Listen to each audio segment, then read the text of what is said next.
everyone. Welcome to this session. And thank you to Freedom Games and Wildland for allowing us from RadicalxChange to contribute to the schedule a little bit. Today we're going to talk about harnessing Web3 technologies for good. So blockchain technology means different things for different people. For some people, it's about financial speculation. For others, it's about liberating individuals to exit oppressive regimes. For others, it's about liberating individuals from the obligation to pay taxes.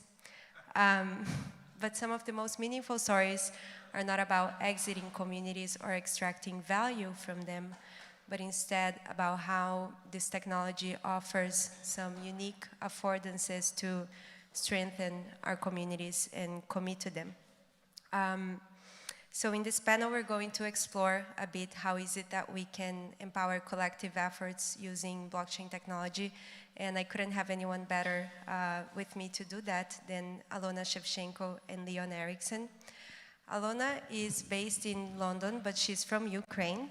And she is the co-founder and operational lead of Ukraine DAO and a co-organizer of the Kiev Tech Summit. She's a member of the Chartered Institute of Linguists, and she's interested in training Brazilian Jiu-Jitsu, which I was very happy to learn about, as I'm also from Brazil. Not also, you're Ukrainian, but have trained Jiu-Jitsu.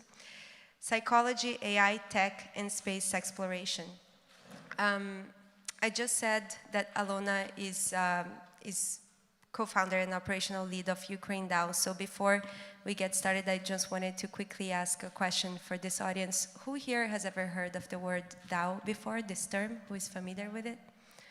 Okay, so I'll just say very quickly, and we'll get into this later on, but a DAO is a type of organizational entity that is native to the blockchain. And what's distinct about it is that it has a few of the governance rules of this type of organizational entity are encoded in an algorithmic way on the blockchain and executed on the blockchain. So we're going to talk about what does that mean and what it doesn't mean, because there's a lot of confusion about it as well. But what's interesting about Ukraine DAO is that this is one of the first organizations of this kind to have a real meaningful partnership with a government institution. So Ukraine DAO is officially supported by the Ministry of Digital Transformation in Ukraine, and it's opening a precedent for this type of collaboration between DAOs and governments. And Leon is a social technologist who is working on the philosophy of pluralism, internet governance, and the future of political economies, and in his day job he works for Gitcoin, who also has a DAO, and he's building products for plural capital provision. And we'll get more into what that means as well in our conversation. So Alona and Leon, the two of you have found very different paths to Web3 technology, but you're similar in your recognition that this technology offers some unique properties or affordabilities in its ability to support and strengthen the communities that you care about. With Ukraine DAO, crypto resources were the first to arrive in Ukraine when the war started. It arrived there faster than any other kind of aid, and Ukraine DAO played a critical role in helping allocate these resources. And with Gitcoin, you are supporting and sustaining a number of open source projects through innovative methodologies for capital provision. So the first thing that I want to explore with you today is, could you explain to us what is a DAO and why is it interesting? What are some of the things that you can only do with a DAO and not with other technologies or organizational entities? Okay, thanks for the intro, Paula. And I think your definition of DAOs is pretty accurate. I think it's a very wide definition in a way. Like the way that I perceive DAOs, it's just that you encode some organizational framework or rules. I don't know, like the legal entity of an organization that we would have in the non-crypto world. on a blockchain. And these rules could be, you know, like traditional corporations work that are listed on stock exchanges, for example, that you say, okay, we have shares for this organization, and 1 share is 1 vote in decisions on such and such assets. But as you can kind of encode these rules, there are some organizations that kind of attempt to, so to say, reinvent how organizations operate. So you could play around with new forms of voting mechanisms inside an organization, or new sorts of capital provision mechanisms to its employees or shareholders or other stakeholders. And I feel like what makes kind of organizations on the blockchain or like DAOs interesting is primarily that you can experiment at pretty low cost. So literally like the code that kind of puts together these like political economic arrangements that you might choose, you know, can be written up usually like in between like 500 to 1,000 lines of Solidity code, or I know pretty overseeable amount of code that you could then, you know, edit and tweak to experiment with different forms.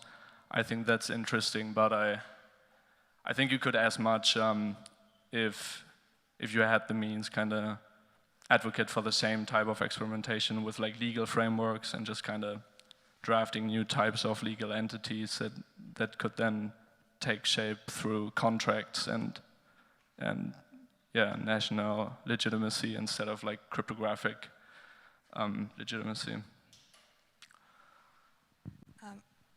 Hello everyone. Thank you for having me here. A huge privilege to be here.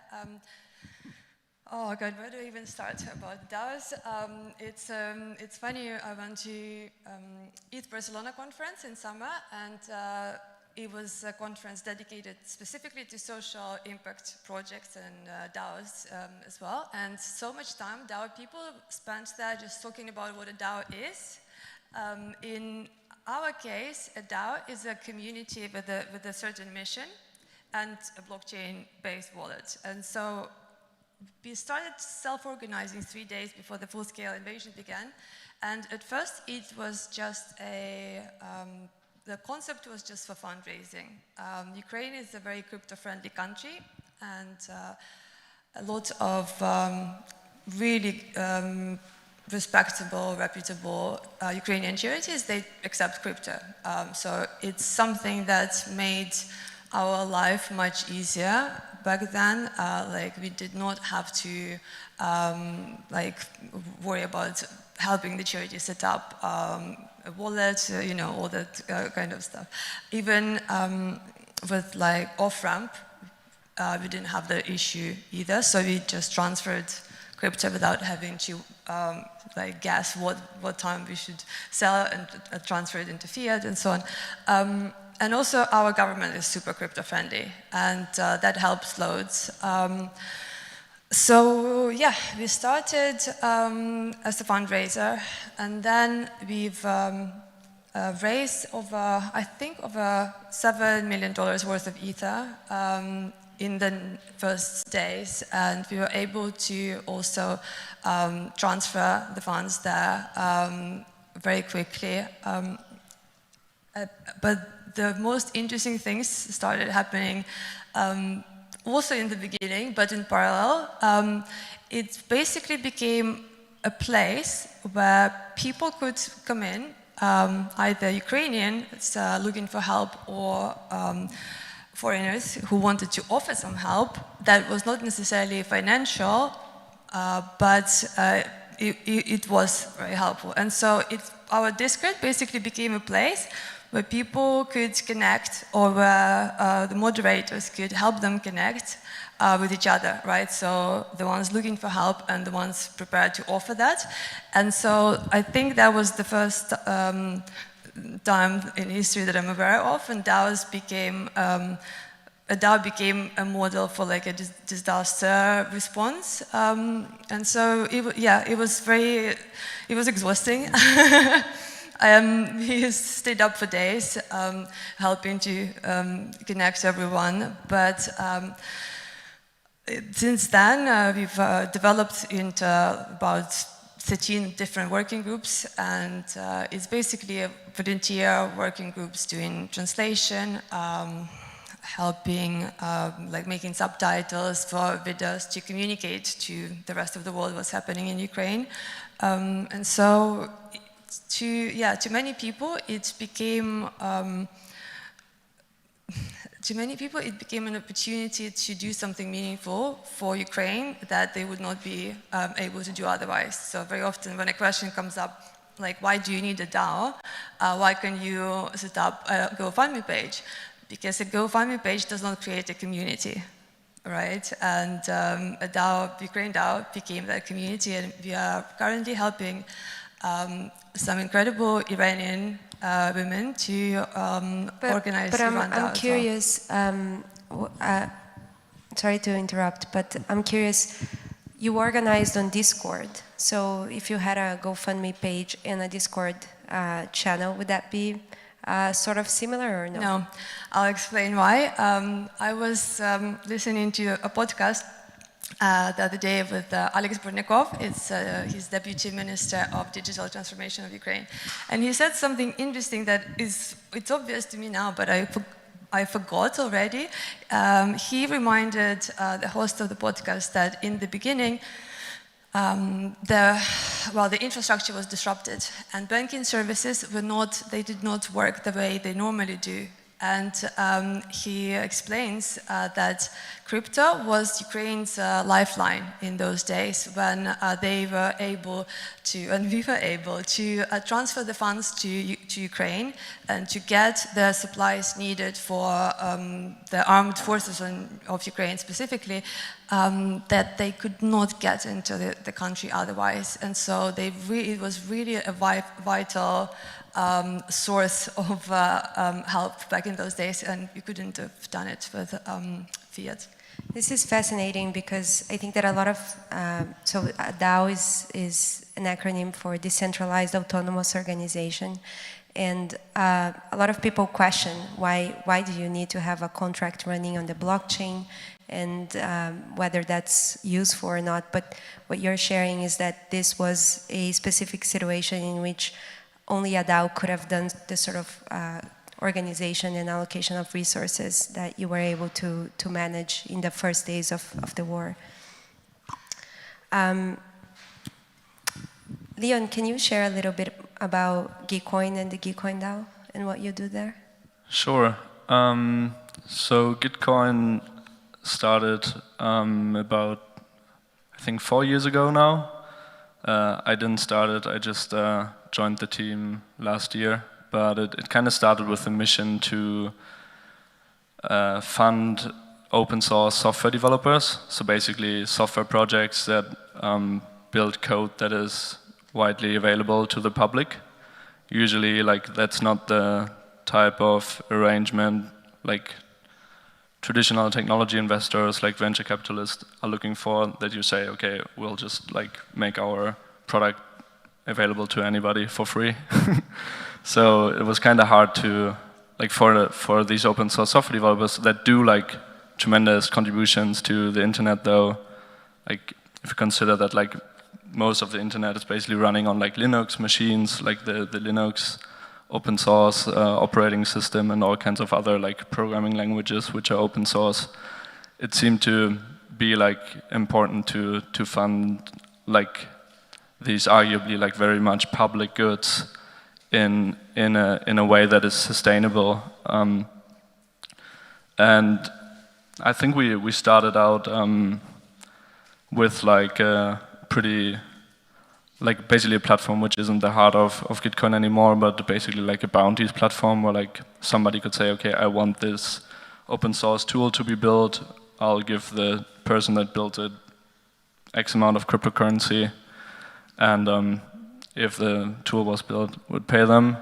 But then in 2018, this book, Radical Markets, came up, co-authored by the founder of RadicalxChange, the co-organizer of this conference that Paula is working with. And one of the ideas there was called quadratic voting. And quadratic voting is basically decision-making mechanism, like one person, one voting, where, you know, like we vote for a political candidate and you say, I want this candidate, like, or that party, I don't know. But the difference is that you can show how much you like these candidates and how much you don't like them. In the voting version, you basically give people like a budget of voice credits or like voting tokens, whatever you want to call them. Like say everybody in this room gets 100 voice tokens, and then we ask ourselves, okay, what do we want to do tonight? Do we want to go to a bar, restaurant, or a hotel? And hotel is weird, but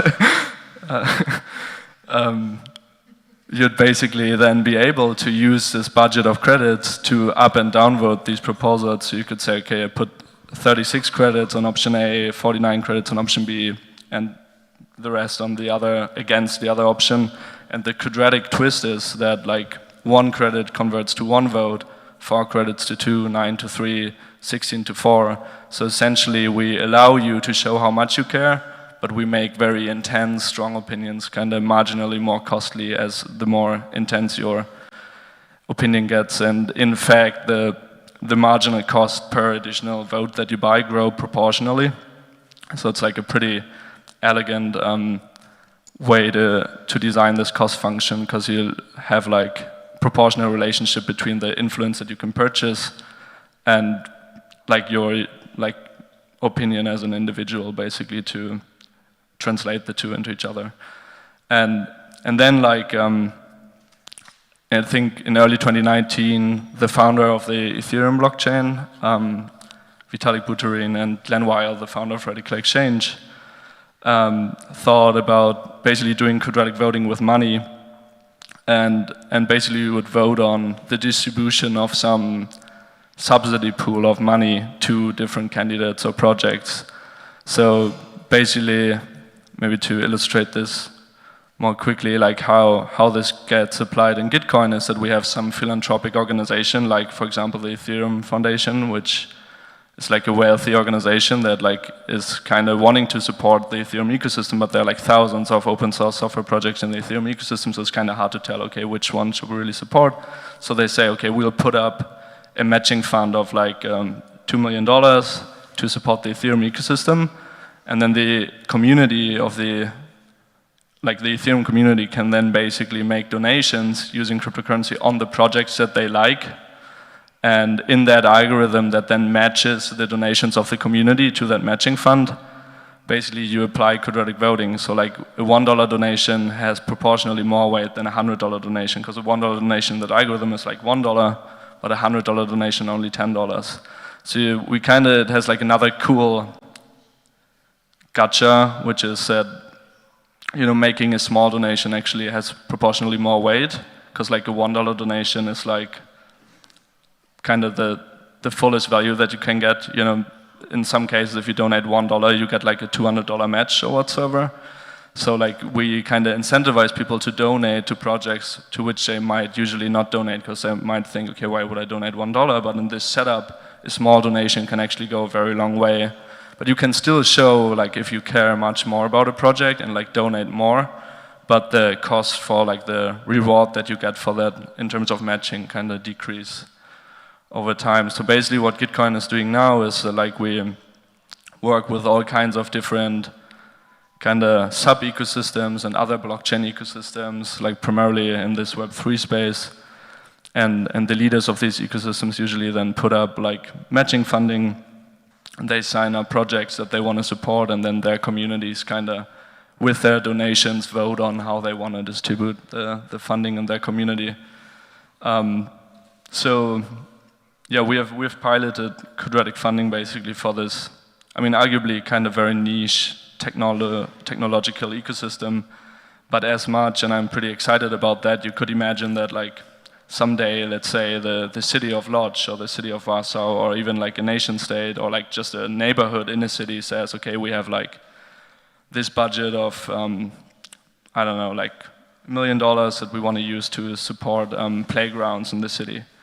And then, you know, people could make donations to the playgrounds that they want to renovate, or like advance or whatsoever, or like parks that they want to advance. And based on the input from the citizens, like their donations, which increase the size of the pie, but also act as votes, right, could then steer the funding in a very meaningful way, kind of representing a very nuanced view of the population of the city.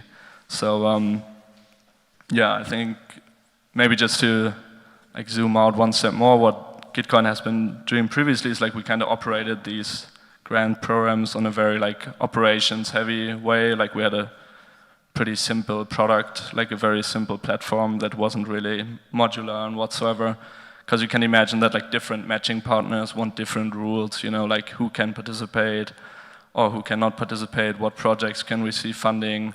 There are like different tweaks to the voting mechanism that you can make to kind of like increasingly foster cooperation between different groups in your ecosystem. So now we're basically building like different open source toolkits ourselves that would allow someone to, I don't know, for example, Ukraine DAO, if they wanted to, like, in the next couple of months to, you know, set up their independent quadratic funding program at very low development cost by utilizing that toolkit that we're building at the moment. We are actually looking to set up an operational fund right now, so I'll need to speak to you about it afterwards. Awesome, yeah. Wonderful. So it's interesting. I'll try to capture some of what you shared here and just trying to establish sort of what is interesting about technology apart from all of the financial speculation and tax evasion. So a few of the things that you're sharing are that crypto can make a critical difference in an environment where traditional financial institutions are not working well. It can provide that sort of support faster than through any other mechanisms. And then on the other hand, it also, this same sort of agility and composability of blockchain technology enables these kinds of very, very innovative experiments on how to fund public goods and address coordination failures in public goods funding that might be more difficult to do otherwise without this financial infrastructure that blockchain offers. Does that sound like a good reflection of what you said? Kinda, yeah. I would slightly push back on one of the kind of summaries, which is that I think like blockchain is not core to like doing the type of experimentation that we're doing at Gitcoin, basically. I think we kind of happened to choose cryptocurrency because like we kind of wanted to fund open source projects in the cryptocurrency space, right? So it kind of makes sense to use the financial means or like, you know, technical means that this community usually uses. But you could, I'm sure, like as much run the same type of application on like not blockchain technology, like using, I don't know, financial institutions to wire the donations and like whether that's PayPal, MasterCard or, you know, some other payment provider and just using kind of more traditional web applications. And actually the web application that Gitcoin has been using up until today, as I said, was kind of pretty much the classical web donation that you would, web application you would know, but more so like just the payments which are not through blockchain technology. So I don't think that this type of like social innovation is limited at all to like this particular technology substrate blockchain, but you know, for like these crypto open source developers, crypto is what they like and what they use to like, what they like to use. But I don't think that would be the right substrate if you wanted to do the same thing in Lodz or in Berlin, right? Like with the local government or whatsoever. Like, I mean, you would need to onboard everybody to this like crypto thing, and like, I don't think we should limit kind of the use of these tools to like kind of, yeah, commitment to cryptocurrency. So in some ways, blockchain networks sort of provided an interesting space for experimentation with this new mechanism, quadratic funding, but it's not a necessary component. Right, it's like one way to do it. Yeah. You could probably even do it with cash, right? If you, I don't know, if you had like a small room of people and like. So this actually brings me to my next question, which is about trust. I'm curious, Alona, how do you think that, why do you think that people trusted Ukraine DAO with $7 million? What were some of the mechanisms? Do you think that blockchain technology played a role in it, or was that about the community or the individuals that were involved with it? I think a very valuable aspect here is that trust is not required. We have a multi-sig, right? It's a multi-sig. Multi-sig stands for multi-signature, and that means that, well, in our case, it's 3 out of 5 quorum. So the way it works is that there is 5 people who can sign Ukraine DAO's transactions. In our case, those people are myself, Steve, and Matt, co-founders. I met them through Freeros DAO, where I was previously helping. And then there is Dima Buterin, Vitalik Buterin's father. And Vitalik Buterin is a very prominent figure in the crypto community. He's the co-founder of Ethereum. And his dad, Dima, is also, like I always say, if you think you like Vitalik Buterin, you just haven't met his dad yet. And so both Vitalik and Dima, they are my and Ukraine DAO's very good friends, and they have a reputation, right? And everyone knows that Dima Buterin is not gonna run off somewhere with someone's money. And then the last person is Erichsen, who is the highest selling female NFT artist. And so that set of people combined together creates that trust that the community would need in such cases, right? So in order for the transaction to go through, we need 3 people to sign the transaction. And the moment the transaction is confirmed, everyone can see it, right? So there is transparency that was not previously available for charity efforts, right? So that is how it applies in the case of multi-sig. But we also have a fact-checking group that focuses on fighting Russian propaganda and also amplifying Ukrainian voices at the same time. There is a distinction in our community between just community members and fact-checkers, because we may want to share some info among ourselves that we may not want yet for Russians to know, for example, right? And so this particular working group we approach with the principle on board slowly, off board quickly, right? So we spend time with community members before they join the pod, so that we get to know them and they get to know us, so that by the time they join, it's not some like random person from the internet that we may have issues with half an hour later. We know them by that time, and that makes it much easier. So yeah, there is a lot of considerations that we had to take into account that make us different from many other DAOs. We don't have a governance token, and that was done so that there is no speculation. We did not want any financial speculation around the DAO, because that's not what Ukraine DAO is about. And yeah, stuff like that. Also, our governance is not encoded on blockchain at the moment. The reason being that it would be hard to do in a situation where your environment is changing every single day very quickly. And Ukraine's needs are also changing very quickly. And so it would be very hard to implement, it would be not practical, and it would require more work than the benefit it would bring. So for now, it's basically human-made decision-making. Yeah. Which is always the best. So Ukraine DAO is exceptional among DAOs because it's an official partner of the Ministry of Digital Transformation in Ukraine. And in that sense, it's opening a new path for how these kinds of bottom-up organizations can collaborate with governments. So can you share with us what does that look like? And how do you see DAOs and governments collaborating in the future?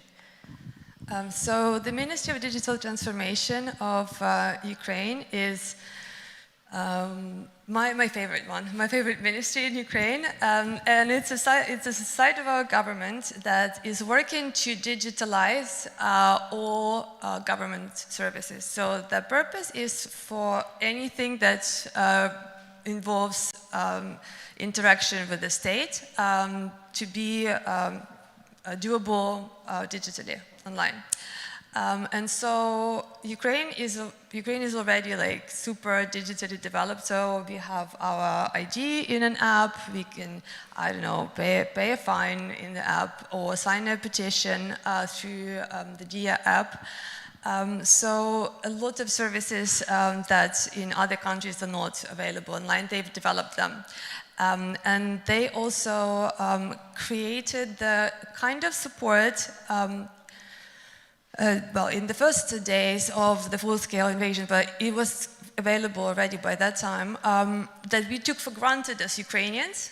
But then I realized that people in other countries were really shocked that we had it. For example, we have a Telegram bot where you can, it's called Ye Vorog, and you can use that bot to report. A vault? A bot. A Telegram bot.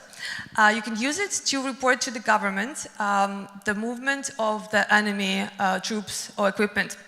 And you can take a photo and geolocate it, and you send it off, and then you just delete the pictures or whatever.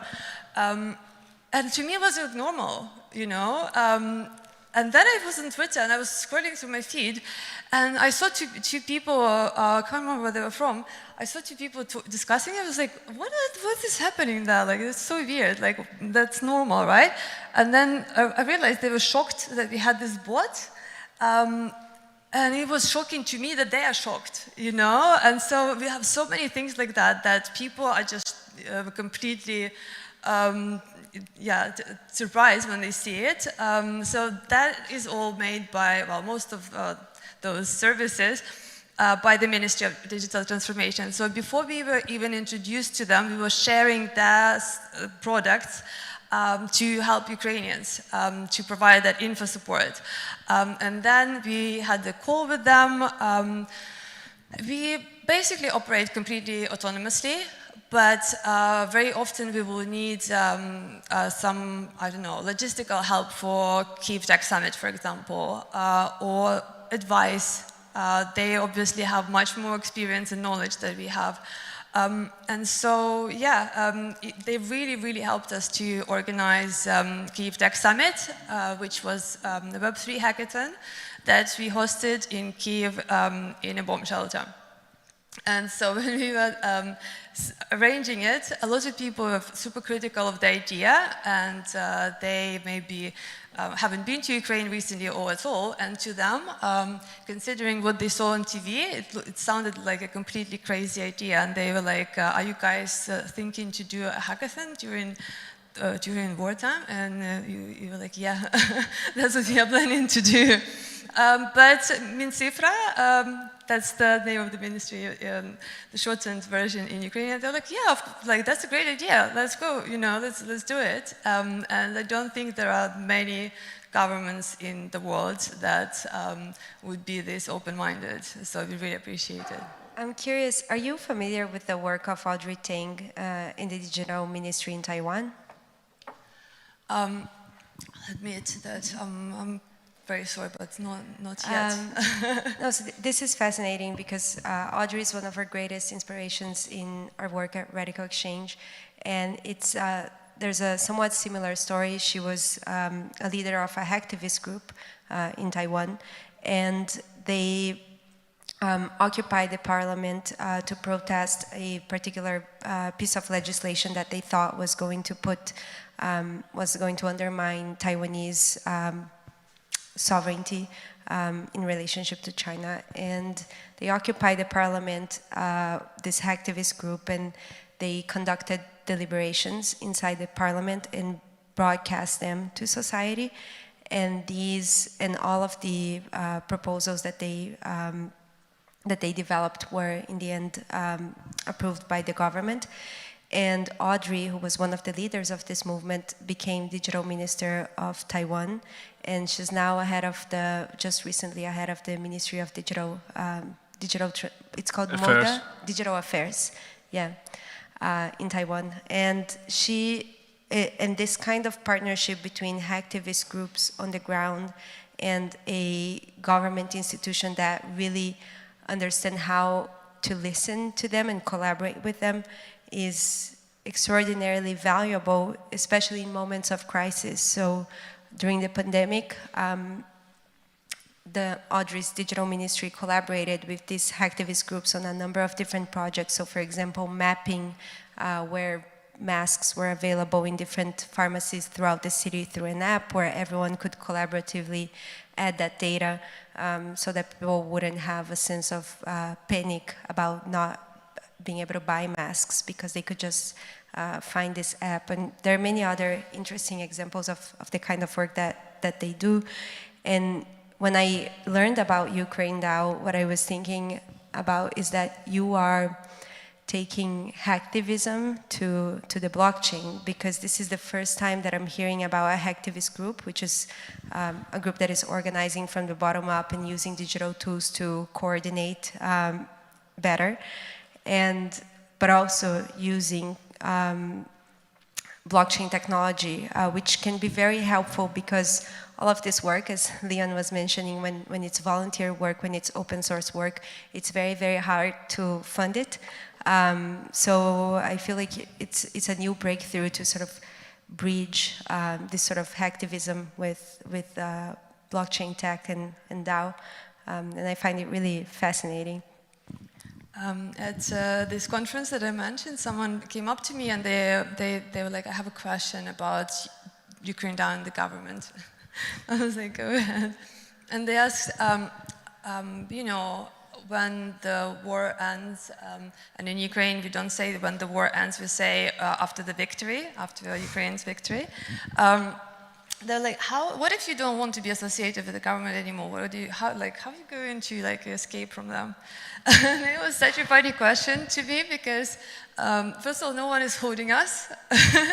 And it was a privilege to us to be introduced to them in the first place, and then to be able to work with them. And it's something that I always think that good cooperation comes from a place where it's beneficial for both sides, and it's it's voluntary and it's intentional, right? And so, yeah, I think it's a really good precedent for a DAO and a government, instead of fighting each other, to be complementing each other, right? And so sometimes we are asked, can a DAO replace a state government, for example? And I think it would be probably a simplistic and reductionist approach. At Kyiv Tech Summit, we were visited by Mikhailo Fedorov, Ukraine's vice prime minister, and he is the minister of digital transformation as well, and Alex Brodnikov was also the deputy minister. And he explained something that's very obvious to me. There are different missions, there are different tasks to complete, right? And for some of them, you want decentralization. But for other ones, you really don't want it. Like, it would be a horrendous experience. And imagine a decentralized army in a war with Russia, right? Russia invades, and it's like every soldier just runs around wherever they want. It's terrible. You need to have central command in place, right? Coordinating things. But even at Ukraine DAO, it seems like there's a lot of sort of centralized coordination. It's sort of an essential part of coordinating a group. Yeah. And if we didn't have it, we would have done a lot of damage, I think, to Ukrainians, because very often very often people mean well, supporters of Ukraine, right? They mean well, but they can sometimes do something that is maybe Ukrainians don't want them to do it, right? Or maybe it can even be like re-traumatizing to us, this kind of support. And so one of the main principles that we've had from the very beginning is to try to not cause any harm to Ukrainians and to not do things that are in the Ukrainian society considered right now inappropriate. You cannot ensure that without a certain level of centralization. And I also learned a new word recently, re-centralization. I can't remember where I heard it, but it's like conscious centralization back from being too decentralized. And so I think a lot of DAOs struggle because they try to solve too many problems from the beginning when they do not anticipate yet all the problems that they might have. And then they end up in a situation where they agreed on something so they cannot go back, but some issues are there that they struggle to address, and so they make it too complicated because they want everything to be 100%, decentralized. yeah. You know, in the crypto world, there's a very strong decentralization ethos, and anything that is centralized is seen as like a big violation of that ethos.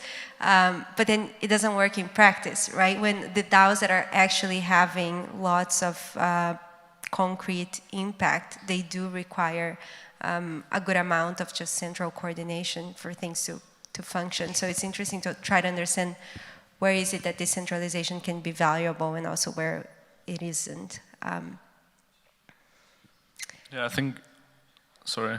No, go ahead. On that note, I think it's kind of, usually the system that seems to be like feasible is like kind of this federated structure of like power, right? So actually I think the military example was kind of good because, I mean, in a way, military is decentralized, that it is like, or at least in the ideal case, like its actions are democratically legitimized by members of a nation, right? And then if you look at something like NATO, which at first sight seems like this vast centralized army, right? If it would be like super accountable and actually like, I can't really talk to this because I'm not a NATO expert, but like in theory, it's like all its actions are kind of legitimized by the citizens of its member states, and then the representatives of these citizens make collective decisions that kind of the citizens gave these representatives buy-in for to participate in.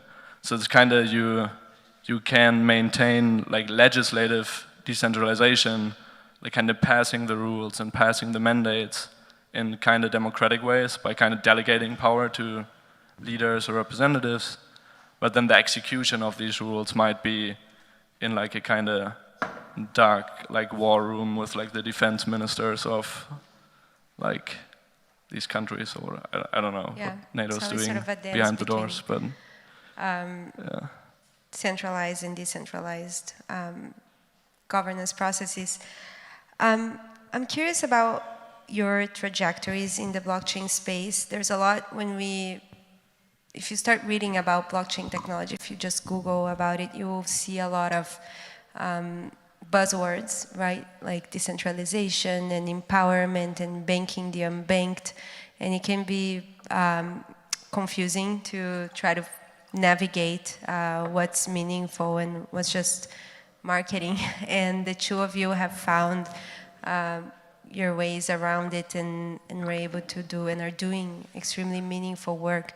So could you share with us what were your trajectories like in this space? Sure. So when I discovered kind of this ecosystem, I was kind of on a very different trajectory at the time, working at like a private bank in wealth management, like a super, like, I don't know, traditional financial industry. And on the dark side, working for the dark side. Yeah, in a way.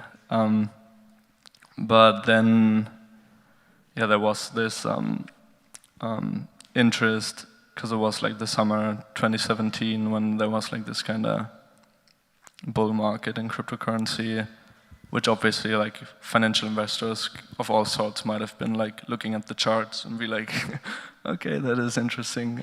Like, and then I was tasked to kind of check it out, and fortunately the same night discovered like a presentation of Vitalik, who Alona is working with, like on TechCrunch, kind of introducing Ethereum, and I was like pretty struck by it, that you could kind of, you know, just programmatically build in like organizational structures or like voting systems or like cash systems, monetary systems, and thought it's maybe more interesting than banking. Like, because I was also, like at the time I studied like business but also philosophy, like kind of combining the two. And as we kind of anyways like discussed a lot of like social choice theory and like different, you know, market mechanisms, I thought at that time like it seems like obvious that innovation in that realm would happen as well in the blockchain space. And then a year later discovered Len's work, like in the RadicalxChange's work, and this is kind of where I found my, I don't know, ideological home, and kind of pulled me out of crypto in a way again. While I still work with a like blockchain organization, I kind of had to realize that I don't think the problem of society is really like the technology substrate that we're using, really. I think it's more so like the way like organizations are organized and structured, like the voting mechanisms that we use. The social technologies. Yeah, the social technologies, yeah. But not the information technologies, basically. So, yeah, I get kind of interested in it because I thought there might be some social innovation that might obviously happen, and then found RadicalxChange as a paradigm that I really like. Cool. It's similar to my trajectory too, because I was also drawn to the blockchain space. Although I was in the not in the business world, I was in the civic tech world. But I also thought that in starting to learn about RadicalxChange and seeing the intersection between or some of how blockchain technology could offer a home for interesting experiments in governance, I started to be interested in it. And what about you, Alona? I know that there are many stories to share there. Yeah. So in my case, it started. I don't even know at what point I got interested. Well, I guess I was always curious about crypto, but as many other people, you just don't know where to start because you look it up and it looks complex. And like when people Google a DAO, for example, they read like a definition that is completely different from what Ukraine DAO is like, right? And that puts them off. So they may not necessarily even tell us that they want to join, right? And so to me, in terms of background, I was a paralegal, education paralegal in my past life. And I was absolutely miserable as a paralegal because it was an environment where I just couldn't, I was never going to succeed in that atmosphere because it's a very different power structure, right? So you need to be sometimes not a very nice person to people to get ahead, right? So it's not like a community of a collaborative nature that Web3 is, or at least, you know, social impact side of it is. And so I had like a breaking point where in the beginning of the pandemic, I was diagnosed with type 1 diabetes. And it was at the time where all GPs were shut, and so I just didn't know about, I could tell there was something wrong, but I wouldn't go to the doctors because I could tell it wasn't COVID, and so I didn't want to bother anyone. So by the time I got to the hospital, I was already like going into a coma. I got that just on time. And so basically, it's a wake-up call, right? When you are suddenly told, when you thought that you were completely fine, that actually things are going to be a little bit more difficult for you, right? And to me, that was the best thing to have happened in my life. So people are often very surprised when I say it, but I really mean it, because before that happened, I was 26 at the time, and I had this illusion that I feel like many young people have this illusion that things are going to work out. Like, you know, you think things do not work the way I want to in my life, but it's going to sort itself out. And then at that point, you realize that it's not actually going to sort itself out, and you will need to do stuff for things to work, to go the way you want to, right? And so that's gave me kind of the courage to stop doing the things that I didn't want to be doing, like my job at the time, for example. So I left. You know, one parallel that this reminds me of is that in the Gov0 movement, in which Audrey Tang was one of the leaders that I was saying, there's this motto that is about stop asking why nobody's doing this, you are the nobody. And I think that realization of like taking upon yourself the responsibility for changing the things that you care about is very much like sort of core to the 100%. activist spirit. So something that's like an approach that I have in common with diabetes and with the war. Accept the diagnosis, do not accept the prognosis. So if you ask someone on 20th... I love that. Right? Accept the diagnosis, but don't accept the prognosis. Yep. So if you ask someone on the 23rd of February whether Ukraine was going to be still fighting and winning so far the Russian invasion, the most optimistic person, well, at least if you ask, you know, somewhere not in Ukraine, the most optimistic person would laugh at you, right? Like it was... it would be called like a pipe dream, because all the experts, both in Moscow and in the West, they were all saying that Ukraine is going to last maybe up to just 3 days, and that's it. That's it. There is no, you know, there's no options there. But to us, it was never an option to surrender, because there is nothing worse to us than the Russian occupation, and freedom is at the core of our culture. So we knew, like, we knew that it just wasn't even something that we could consider. And so, yeah, we did not accept the prognosis. We've accepted that Russia has invaded. We've done everything in our power to prevent it. But once it started, the response from everyone in the country was very, very united. And something that Russians don't understand about us is that we are not acting on someone's order. So this concept of individual autonomy that is it's like native to us, right?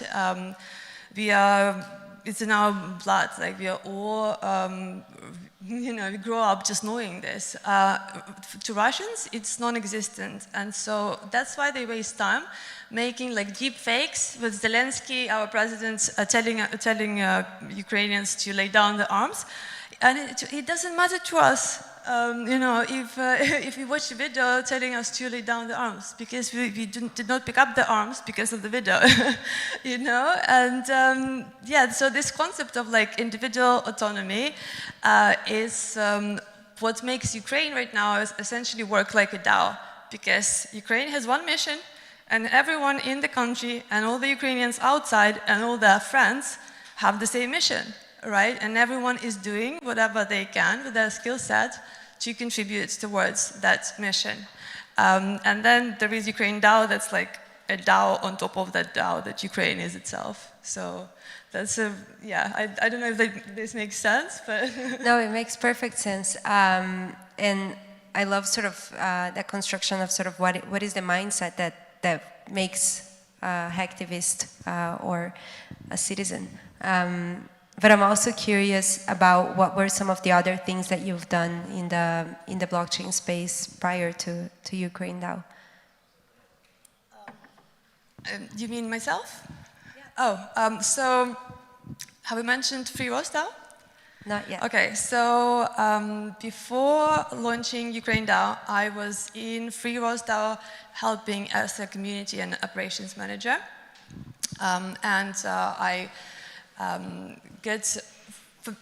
saw them on Twitter. I always was very upset by the sentence of Ross Ulbricht, who is the creator of Silk Road Marketplace, who is serving a double life sentence, plus 40 years with no parole, for making a website. All right, so it was basically a website where people could trade anything that they wanted, apart from things that could harm other people. So you couldn't buy weapons there, for example. And so the people, 80% of the traffic on their website was viewed for personal use. People who were dealing with whatever was sold on the website have all been released. Ross is in prison essentially forever, and the only way to get released for him is to get presidential pardon. I have 2 law degrees, and I look at his case as a lawyer, right? And I'm like, is it a violent person? No, it's a first-time offender, it's a non-violent offense. Is he going to harm someone if he's released? No, he won't. It just doesn't make any sense to me that he is in prison. 10 years already, almost. And so when I saw the DAO, I was super happy, and I joined immediately as a volunteer moderator, because it was finally a way to do something for him. The broader purpose of the DAO is to advance criminal justice reform. And so it's organized by his close family and friends. Yeah, they are very consistent. I'm very happy that the initial efforts have carried on very consistently, and they were the ones who helped me launch Ukraine DAO. So without them, Ukraine DAO would never exist. To me, that's a testament to kind of how important it is to not tolerate injustice, even if it's not in front of you. Injustice in one place normalizes injustice in another place. Yeah. So on that note, your DAO, Ukraine DAO, has inspired the creation of other DAOs that you're also supporting. So can you share a little bit about that? So the newest one that we are helping is Iran DAO. And it started when my friend Jaden messaged me saying that she knows this, she has this amazing Iranian friend who lives in London as well, who is looking into setting up an Iran DAO in order to support the Iranian women that are protesting, and they are fighting fiercely with the Iranian state, following the murder of Mahsa Amini, who was she was an Iranian woman who was murdered for having a bit of hair sticking out of her hijab. And so I cannot say that I understand what Moral, who is one of the key people within the DAO, what she's going through, but I can relate to her in terms of what it feels like being oppressed, and also what it feels like to feel pain for your people and to not be there on the ground, right? And it's often people just discard you if you're not there. They say, "How can you speak for Ukraine if you're not in Ukraine right now?" And that's a really vicious thing to say. And from the very beginning, I was trying to give her as much reassurance about that. You don't become any less Ukrainian from not having bombs. You don't need to have bombs dropped on your head in order to have the right to speak, right? And the same way, I told her that the only important thing for me is for her to make sure that she remains authentic and loyal to the Iranian women that she is willing to help. So no one should expect her to be grateful for the help, right? If you're genuinely helping someone, you should not expect anything back. And how can anyone listening to this support either Ukraine DAO or Iran DAO? So Iran DAO, you can look it up on Twitter. It's called Iranian _DAO. And Ukraine DAO, Ukraine _DAO. It's a verified account, Ukraine DAO's one. And then we have a link tree in the Twitter bio, and you click on it, and you can see all the different options for what you can do. All right. Thank you so much for being with us, Alona and Leon. This was a pleasure, and we all learned a lot today from you. Thank you for the work that you're doing. Thank you very much for having us. Thank you, Paula.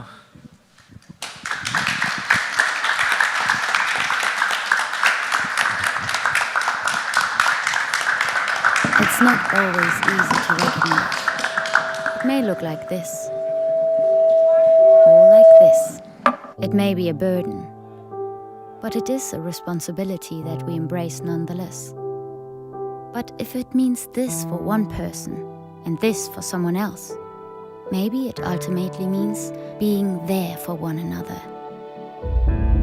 It isn't handed to us, but we know where to find it and how it feels, how it tastes, and what it sounds like when we finally have it. It means different things to different people, but for many, it means everything. And if we all fight for it, it will eventually bring us together. Ihre Ausreise.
Atlas Network is, as the name suggests, a network, and it's global. We work all around the world. We're based in the U.S. We have about 159 partners in the United States right now, and the bulk of our partners are outside, nearly 500 in total.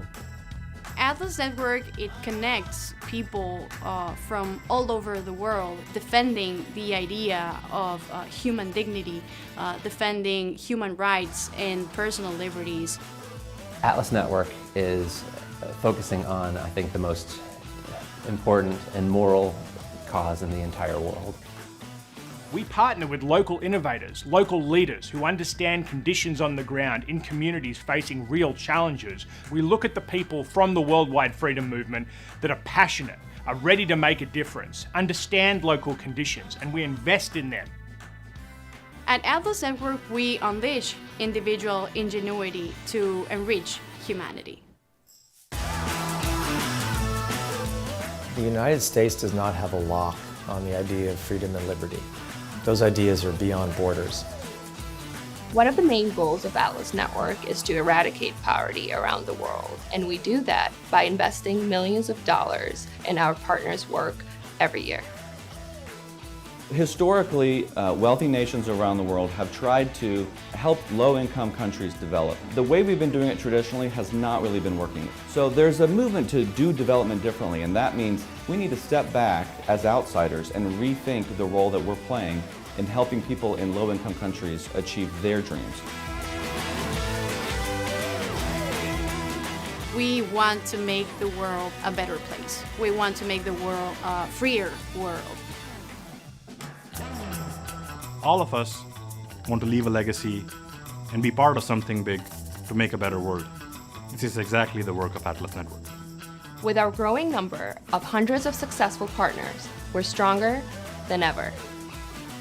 Changing the world. Changing the world. Changing the world starts together with us.